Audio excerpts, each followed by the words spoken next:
네, 안녕하세요. 메시 AI입니다. 생성 AI 기술 LMM 모델이 난리입니다. 우리 회사에서도 또 우리 팀에서도 당장 도입하고 싶습니다. 하지만 이 기술을 어떻게 써먹어야 될지 또 어떻게 적용해야 할지 막막합니다. 퍼플렉시티 같은 생성형 AI 검색 기술이 나와서 좋다고 하는데, 그리고 또 며칠 전에는 서치 GPT가 나왔죠. 서치 GPT가 나와서 구글 검색이 위협받고 있다고 하는데, 이런 기술들을 우리 회사에서 보유하고 있는 지식 검색에 활용하면 얼마나 좋을까요? 기술 도입도 막막하지만 우리의 정보를 GPT 같은 데다 넣어주기도 영 탐탁지가 않습니다. 자, 어떤 방법이 있는지 한번 같이 알아볼까요? 네, 지금부터 그 LMM 기반 기술 훑어보기라고 LMM 기반 기술에 대해서 좀 간략하게 아주 개념적인 부분을 우선 같이 살펴보는 시간을 가지도록 하겠습니다. LMM에 대한 부분, 그리고 응용 서비스, SLMM에 대한 부분, 그리고 랭첸이랑 레그에 대한 아키텍처에 대해서 간략하게 소개를 드리고요. 그리고 GPT 프롬프트 엔지니어링의 일부 소개시켜 드리도록 하겠습니다. LMM은 이미 이제 다들 잘 아시는 그런 기술 용어가 되었고요.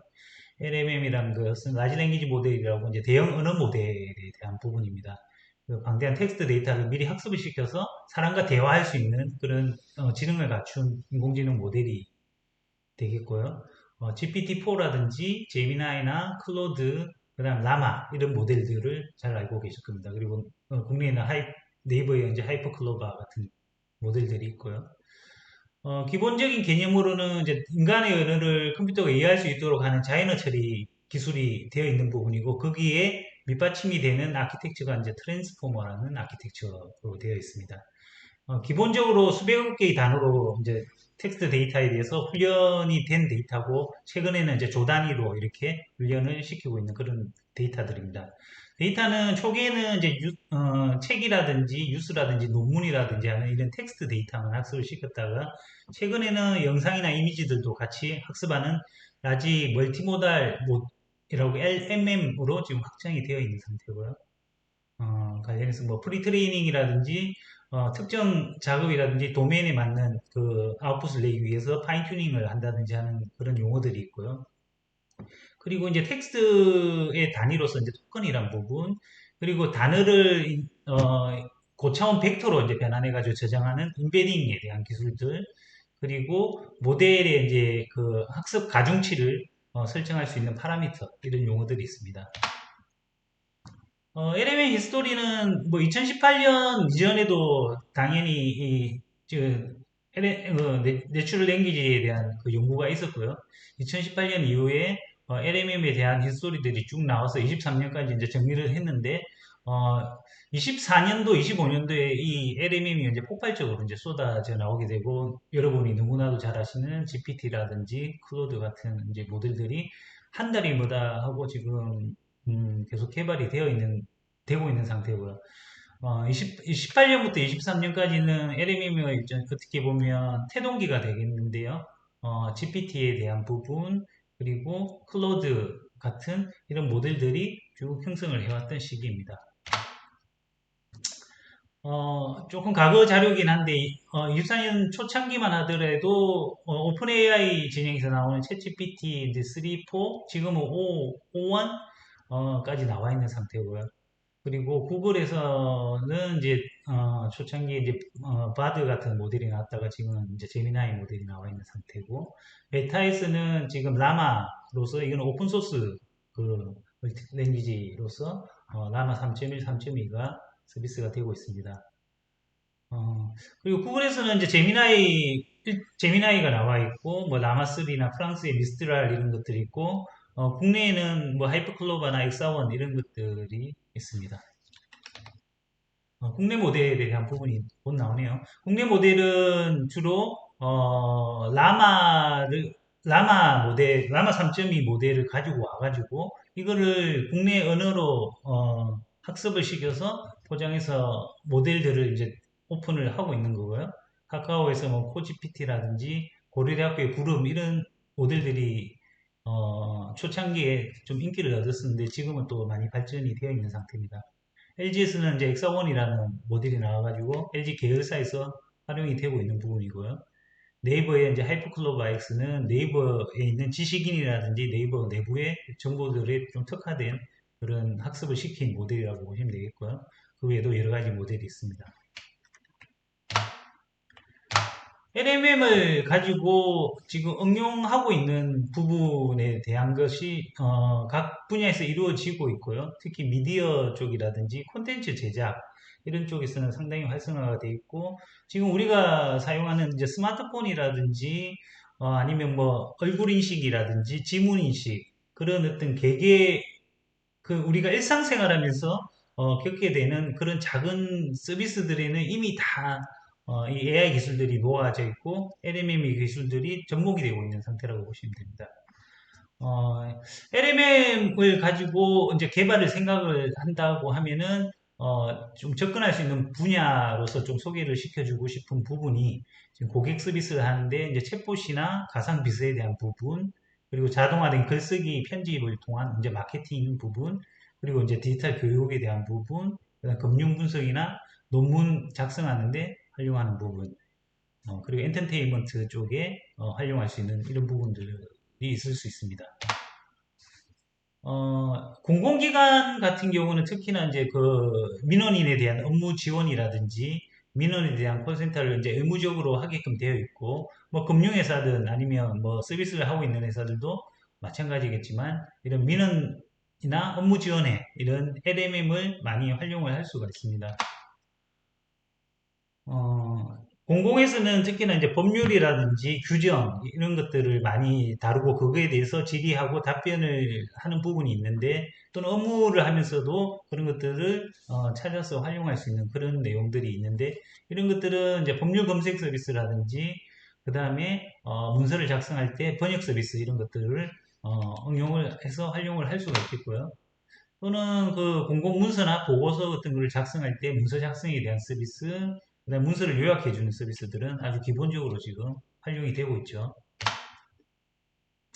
학술 논문 파트에서도 이제 논문을 요약한다든지, 그다음 키워드로 뭐 주제를 찾는다든지, 전문 용어를 번역한다든지, 뭐 도표라든지 표에 대해서 검색 설명하는 부분이 있을 수도 있고, 제일 좀 유용하게 활용될 수 있는 분야가 논문에 대해서 이제 교수님들이 평가를 하기 이전에 논문에 대해서 이제 사전 리뷰를 하고 거기에 대해서 코멘트를 달 수 있는 그런 기능들이 지금 연구가 되고 있고 서비스가 되고 있는 부분입니다. 말씀드렸던 논문 리뷰에 대한 코멘트 서비스의 이제 화면에 대한 예시가 되겠고요. 논문 요약 작성이나 번역 서비스 이렇게 구성이 되어 있습니다. 논문 주제에 대해서 이제 추천하는 서비스라든지 이제 학습자료 추천 검색 서비스에 대해서도 좀, 이 응용이 될 것으로 보이고요. 글쓰기 자동평가 같은 경우는 지금 일반적인 에세이라든지 또는 서술형 답안에 대해서 글쓰기에 대한 평가를 하고 글쓰기 부분 중에서 일정 부분을 피드백을 주는 그런 부분으로 서비스가 되고 있습니다. 다음으로는 MyLMM 구축이라고 해가지고 우리 회사 또는 내 개인의 맞춤형 LMM을 만들 수 있는 방법에 대한 기술에 대해서 간략하게 소개를 드리겠습니다. 먼저 SLMM이라는 용어는 많이들 알고 계실 거라고 보는데요. 스몰러 라지 랭귀지 모델이라고 해서 주로 이제 오픈소스 진영에서 모델들을 오픈을 해서 이거를 활용을 할 수 있는 부분이고 이거는 노트북에서도 LMM을 돌릴 수 있고 만들 수 있는 그런 기술들에 대한 부분이고요. 주로 메타에서 나오는 이제 라마 시리즈, 라마 3.1, 3.2까지 나와가지고 아주 우수한 성능으로서도 아주 소용량으로서 이렇게 활용을 할 수 있는 그런 모델들이 만들어져 있고 그거를 이제 개방을 하면서 스탠포드에서 이제 뭐 코알파이카라든지 그다음 국내에서도 플리글락 뭐 코어라든지 고려대 구름이라든지 다양한 모델들이 엄청나게 쏟아지고 있는 상황입니다. LMMS의 이제 문제는 다들 알고 계시다시피 이제 할루시네이션이라고 하는 환각 현상에 대한 부분이고요. 거짓말을 한다는 얘기죠. 이거는 너무나 잘 알고 있는 부분이고 이런 할루시네이션을 이제 극복하는 이제 기술적인 방법으로서 초창기 때는 이제 파인튜닝 기법을 많이 활용을 했었는데 최근에는 그다음에 연초부터는 이제 RAG라는 레그 이제 기술을 많이들 활용을 하고 있습니다. 파인 튜닝은 지금 학습하는 방식은 뭐 지도학습, 비지도학습이 있는 부분이고요. 이거는 모델 전체를 이제 학습시키는 방법, 일부분 학습시키는 방법, 학습 과정을 사용하는 경우 이런 식으로 이제 방법적인 부분에서 여러 가지 경우가 있는데 이거는 여하튼 지금 파인 튜닝은 그 파인 튜닝을 해서 다시 학습을 할 때 어떤 그 비용적인 부담, 시간적인 부담이 있는 게 사실입니다. 그래서 이제 대안으로 나오고 있고 오히려 좀 많이 활용되고 있는 부분이 레그라고 하는 기술이고요. 레그는 이제 리트리발 오그멘티드 제너레이션이라고 해가지고 리트리발이 이제 추출, 검색이란 뜻이고요. 오그멘티드는 이제 증강, 이걸 확장시키는 거, 제너레이션은 이제 생성형 이런 뜻입니다. 그래서 레그에서는 기본적으로 사용자의 질의에 대해서 내부에 있는 벡터 스토리지의 지식 콘텐츠 저장소가 있어서 거기에 관련된 데이터를 저장하고 끄집어내는데 이제 LMM을 활용을 하고요. 그, 그 벡터 저장소에 이제 저장할 때 쓰이는 모델이 이제 인베딩이라는 모델, 그리고 벡터 스토리지나 LMM은 기존에 구축되어 있는 LMM을 활용할 수 있는 이런 기술들입니다. 이 부분은 좀 이따 다시 설명을 드리겠습니다. 다음은 이제 이런 이제 RAG 기술을 좀 활용할 수 있는 쉽게 좀 활용할 수 있는 프레임워크로서 지금 개방되어 있는 게 랭체인이라는 프레임워크가 있고 이걸 제일 많이 활용되고 있기 때문에 이 부분을 소개시켜 드리겠습니다. 랭체인 프레임워크는 어느 모델로 이제 구동되는 어플리케이션을 잘 활용할 수 있게끔 이렇게 개발하기 위한 개발자 지원용 프레임워크라고 보시면 되겠고요. 랭체인 프레임워크에서는 이제 기존의 이제 GPT라든지 뭐 라마라든지 클로드도 마찬가지고 초거대 언어 모델과의 이제 를 이제 활용하는 부분, 그리고 초거대 언어 모델에게 지시하는 명령에 대한 그런 프롬프트 부분, 그다음에 그 LM이 문서를 쉽게 탐색할 수 있도록 하는 인덱스에 대한 부분, 그다음 채팅 이력 기록하는 메모리, 그다음 체인 기술들, 그리고 여러 가지 이제 커스텀 에이전트라든지 이런 에이전트 성의 이제 기능들을 구현할 수 있는 그런 프레임워크로 구성이 되어 있습니다. 랭체인이랑 레그를 이제 활용을 해서 예를 들어서 PDF 문서를 이제 챗봇으로 끄집어내는 그런 기술을 만들 때 우선 PDF 파일을 내가 보유하고 있는 PDF 파일을 어, 그 DB 업로드 시킬 수 있는 도큐멘트 로더라는 그 기술 기능을 통해서 문서를 업로드하고 업로드된 PDF를 텍스트 스플리터라는 어떤 토큰 단위로 이렇게 자르는 그런 기술들이 있고요. 그 다음에 이거를 벡터 스토리지라고 하는 벡터 스토어의 인베딩을 통해서 컴퓨터가 알아들을 수 있는 LLM이 인식할 수 있는 그 고차원 기술, 고차원 데이터로 변환시켜 줄 수 있는 인베딩 기술이 있고요. 그 인베딩 된 데이터를 끄집어낼 수 있는 벡터 스토어, 리트리버, 그리고 사용자의 질의를 이렇게 해석하고 답변을 줄 수 있는 QA 체인 이런 기능 등으로 구성이 되어 있습니다. 말씀드렸다시피 랭체인의 도큐멘트 로더, 텍스트 스플리터, 벡터 인베딩, 벡터 저장소라고 하는 벡터 DB들, 그리고 리트리버 이렇게 보시면 되겠습니다. 도큐멘트 로드에서는 우리가 가지고 있는 PDF도 그렇고 파워포인트, 워드, 뭐 각종 뭐 유튜브 동영상도 그렇고 이러한 콘텐츠들을 올릴 수 있는 그런 기능들을 지원을 하는 부분이고요. 그래서 도큐멘트 로드를 통해서 그 페이지에 대한 문서 내용, 문서의 메타데이터에 대해서 관리를 하는 기능들입니다. 텍스트 스플리트는 우리가 청커라고 하는 어떤 그 컴퓨터가 이해하기 편한 그런 구조로 이렇게 자르는 나누어서 저장하고 나누어서 관리하는 그런 이제 청커 단위로 나누는 그런 기능들이 되어 있고요. 나누어진 문서들은 벡터 스토어에 이제 인베딩 벡터를 통해 가지고 고차원 고차원의 이제 좌표 포인트로 저장이 되고 그래서 이제 사용자 질의에 대해서 관련된 내용을 검색을 해서 유사한 텍스트들을 도출할 수 있는 그런 구성으로 되어 있습니다. 텍스트 인베딩은 말씀드렸다시피 이제 우리가 가지고 있는 어떤 문장들, 문서들의 내용을 인베딩 벡터라고 하는 어떤 인베딩 모델에, 벡터 모델에 의해서, 어, 숫자로 이제 치환되어서, 벡터 DB 상에서 그 고차원 공간상에 유사한 의미를 가지는 그 그룹끼리 이렇게 저장을 하고 있는 그런 기술들입니다. 텍스트 인베딩은 인베딩 모델을 통해서 구현이 되는데요. 이 사실 인베딩 모델이 사실 레그에서 보면 핵심적인 어떤 기술이 되겠고요. 어, 주로 이제 많이 활용되는 게 오픈 AI에서 나온 텍스트 인베딩 이 에이다 모델을 많이 활용하고 있고 성능도 가장 좋은데 이거는 이제 유료라는 점이 있고요.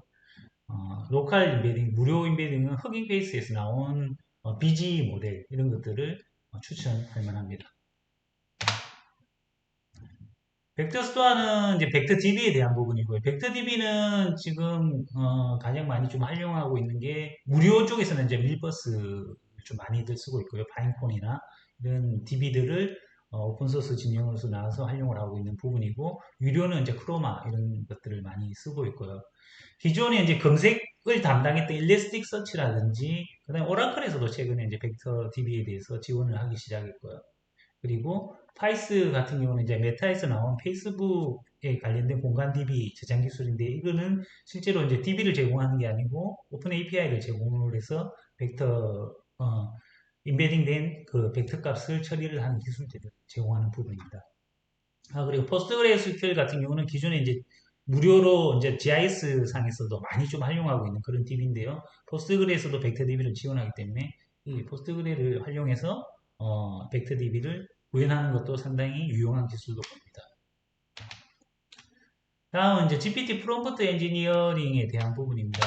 이거는 프롬프트 엔지니어링은 사실은 GPT가 나왔던 초창기에는 상당히 이제 좀 중요하고 좀 핵심적인 기술로서 많이들 공부들 하고 그렇게 하셨는데 지금은 GPT가 상당히 성능이 높아지면서 이 프롬프트 엔지니어링에 대한 어떤 그 중요성이 조금은 이제 낮아진 그런 상태입니다. 왜냐하면은 그 지금 최근에 나온 그 GPT 모델들이 어떤 질문을 하더라도 뭐 개떡 같은 질문을 하더라도 찰떡같이 알아듣고 제대로 된 답을 내주는 그런 식으로 좀 발전하고 있기 때문에 이 부분들이 조금 중요성은 낮아졌지만 그래도 이제 질문을 어떻게 하느냐에 따라서 답을 양질의 답을 얻을 수 있다는 것을 모두들 알고 계실 거고요. 프롬프트 엔지니어링 이제 초창기에는 이런 어떤 한 15가지, 17가지 정도의 어떤 원칙들을 가지고 프롬프트 엔지니어링에서 가이드하는 부분이 있어서 뭐 간단하게 한번 소개를 드리겠습니다. 우선 이제 본론부터 이제 얘기를 하라는 부분이고요. 청중이 있다면은 이를 명시하라. 그리고 긍정적인 지식을 사용해라. 당신의 임무는 무엇이다? 당신은 반드시 이걸 해야 된다라고 해서 그 사람한테 페르소나, 이제 GPT한테 페르소나를 부여하는 부분. 그리고 뭐 이걸 못했을 때는 페널티가 있을 것이다. 그리고 자연스러운 인간의 언어로 대답해라라든지 특정 단어나 구를 계속 반복을 하면 그거에 대해서 얘가 좀 더 중요성을 가지고 해석을 해준다든지 더 좋은 해결책을 위해서 몇 달러를 더 준다고 이야기를 해라라든지 역할 부여 같은 것들 이런 것들이 있겠고요. 뭐 예시를 든다든지 내가 12살인 것처럼 대학생한테 설명하는 것처럼 고등학생한테 설명하는 것처럼 이렇게 예를 주는 부분 그 다음에 편견 없이 대답하고 고정관념에 의존하지 않도록 해라 라든지 동일한 언어 사용, 키워드 뭐 이런 것들이 있습니다. 그리고 이제 프롬프트 이제 그쪽 인스트럭션 구조에서 이제 명료성을 끌어올리는 아주 좀 핵심적인 마법 같은 말로 써 있는 것들이 이제 단계적으로 생각해라라고 하면은 훨씬 이제 어, 어, 좋은 답을 내주는 그런 부분이 있었고요. 그리고 자주 쓰는 이제 마크다운을 이제 활용하는 부분 이런 부분이 있습니다. 네, 이상으로 그 LMM에 대해서 간략하게 살펴봤고, 그 다음에 우리 회사에 또는 내가 가지고 있는 문서를 올려서 LM에 우리가 저기 GPT라든지 일반적인 알려진 거대 언어 모델들한테 우리가 가진 문서를 선뜻 내주기가 쉽지가 않잖아요. 그런 부분을 이제 해결하기 위해서 내가 가진 문서를 올려가지고 활용할 수 있는 그런 기술로서 이제 핵심인 RAG에 대해서 간략하게나마 이제 살펴본 시간이 되었고요. 이후에도 좀 LMM을 이용해 가지고 최근에 유행하는 그 AI 검색이라든지 또는 AI 에이전트 관련된 기능들을 직접 만들기 위해서는 어떠한 기술들이 필요한지 이런 거에 대해서 같이 공부해 나가는 시간을 가졌으면 합니다. 예, 이상으로 지금 LMM에 대한 소개를 마치도록 하겠습니다.